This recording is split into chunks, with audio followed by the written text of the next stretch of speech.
DOTC Secretary Joseph Emilio Abaya also revealed that more projects are being packaged to ease the congestion problem in Metro Manila. These include expanding the existing mass transport systems and phasing out of aging public transport. Here's Freddie Abando with the added details.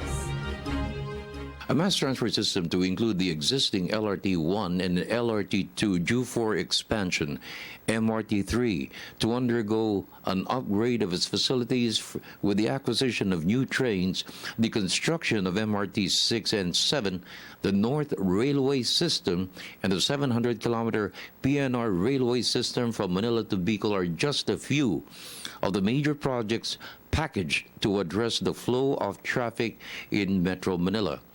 According to Transportation Secretary Joseph Emilio Abaya, the government's land transport plan will also include the rationalization of public transport. A major drive is to reduce the number of colorum buses in Metro Manila, especially those plying major road networks to include EDSA. We have somewhat contained colorum.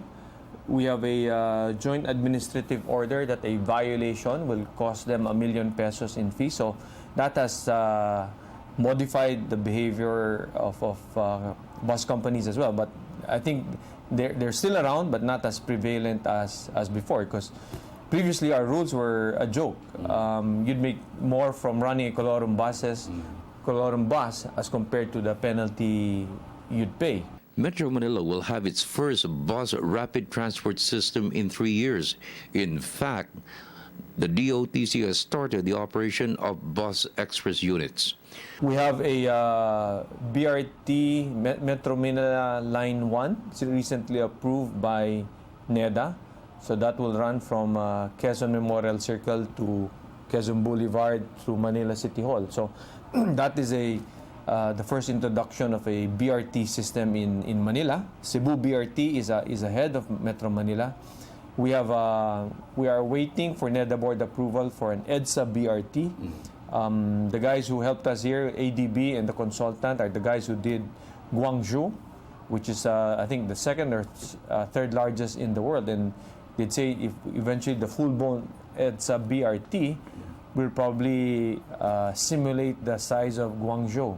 So these are our way forward, and I think that will eventually address the concerns that Mr. Forbes has raised. But for the meantime, in order to have quick deliveries as well, we are rolling out express buses, point-to-point buses, and initially people were observing, but now they're being highly patronized, and indeed the bus reform program is slowly being rolled out as well.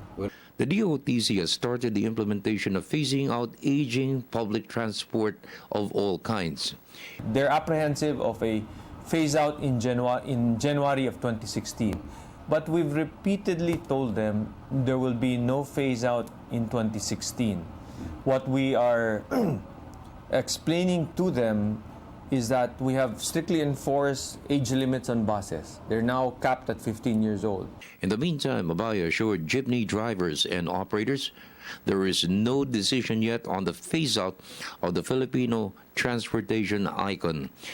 Initially, the plan took over 3 years, will be reviewed first after consultations with the jeepney sector.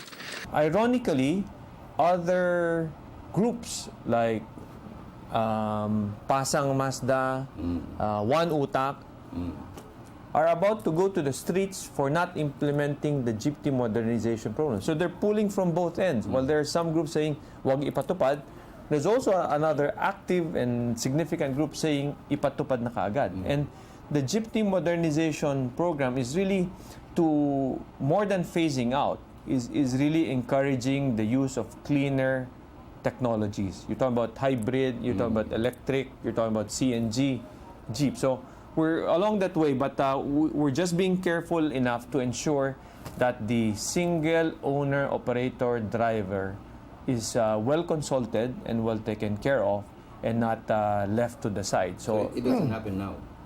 No, what we're proposing, and which One Utak, Attorney Vigor Mendoza, and Seni Maranan, former congresswoman, we've softened it a little bit more because previously the proposal was do a 1-year grace and implement by 2017.